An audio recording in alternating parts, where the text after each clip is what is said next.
সম্মানিত সাংবাদিক বন্ধুগণ, আপনারা ইতিমধ্যে অবগত হয়েছেন জাপানের মাননীয় রাষ্ট্রদূত His Excellency Mister Saida Shinichi Bangladesh Jamaat ইসলামীর সম্মানিত আমির ডাক্তার শফিকুর রহমানের সাথে সাক্ষাতে এসেছিলেন। এখানে বিস্তারিত আলোচনা হয়।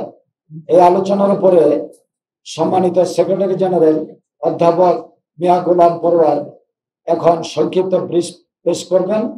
এরপর মাননীয় রাষ্ট্রদূত হিজ এক্সেলেন্সি সাইদা সেনিচি তার অভিব্যক্তি প্রকাশ করবেন। প্রথমে সেক্রেটারি জেনারেল সাবেক এমপি অধ্যাপক মিয়া গোলাম পরোয়ার। Assalamu alaikum wa rahmatullah.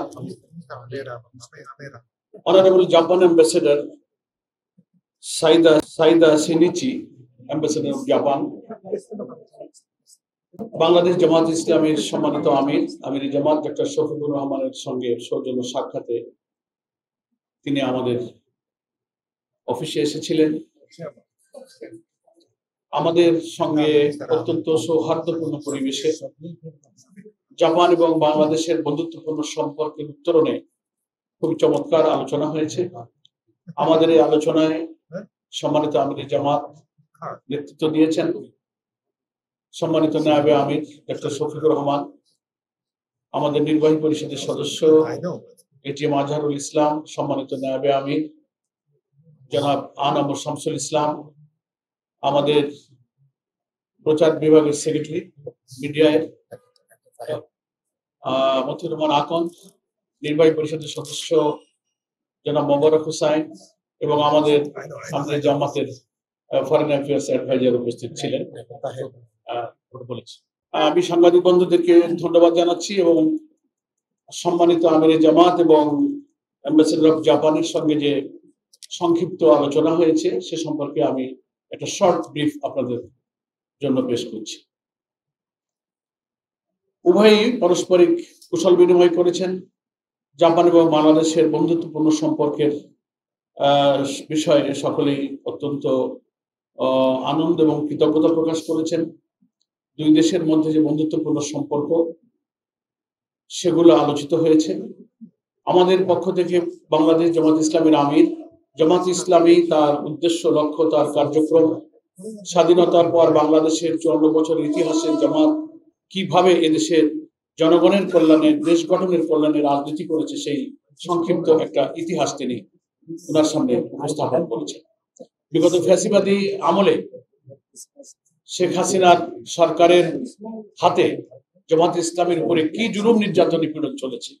আমাদের নিবন্ধন বাতিল হয়েছে, আমাদের প্রতীক নিষিদ্ধ হয়েছে, অফিস বন্ধ হয়েছে, আমাদের প্রিয় নেতৃবৃন্দকে ফাঁসিতে ঝুলিয়ে হত্যা করা হয়েছে, কারাগারে তারা মৃত্যুবরণ করেছে, রিমান্ড, ক্রস ফায়ার, আয়নাঘর, এইসব ইতিহাসের কথা তিনি তুলে ধরেছেন।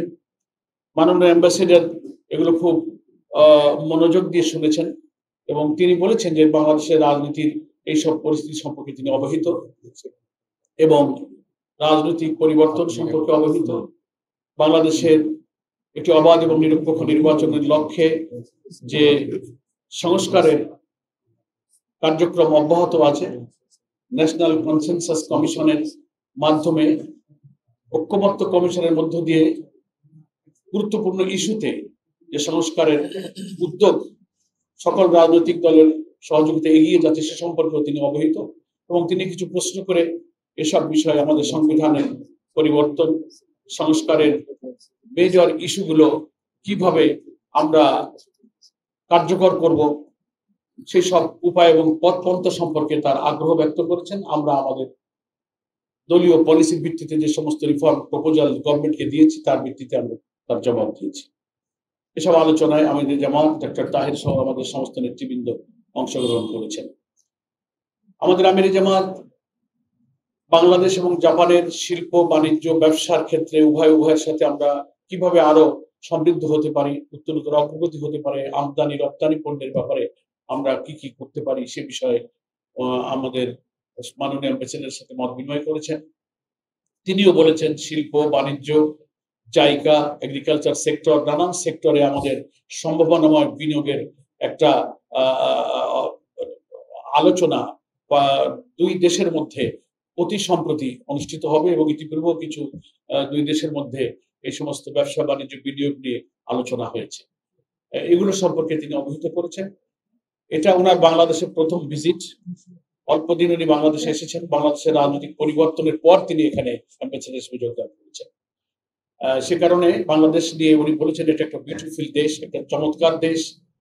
এই ব্যাপারে উনি ওনার অত্যন্ত আগ্রহ এবং একটা ভালো অনুভূতি উনি আমাদের সামনে ব্যক্ত করেছেন। আমির জামাত ওনার মাধ্যমে জাপান সরকার এবং জাপানের জনগণকে ধন্যবাদ জানিয়েছেন।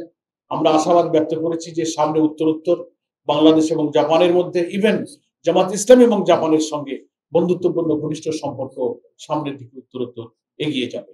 এইসব বিষয়ে একটু শর্ট আপনাদের সামনে কিছু পারতেছে। এখন আমি অনুরোধ করছি, I request honorable ambassador, His Excellency Said Asilici, to deliver some words, few words. Thank you. Hi everyone. As he introduced me, Said Ambassador of Japan, I just want to share with you that I'm really honored and privileged to be able to have a first exchange of views with Mr. Chairman of Jamaat Islam, Mr. Shaifur Rahman, as well as his team. And as he might have been briefed you, we have discussed a wide range of issues, not only domestic issues, but the foreign policy, and it was really a fruitful one. And particularly, we extend a message, our strong commitment to further support the Bangladeshi nation, and especially on its process toward the free, fair, peaceful, and inclusive election. Thank you.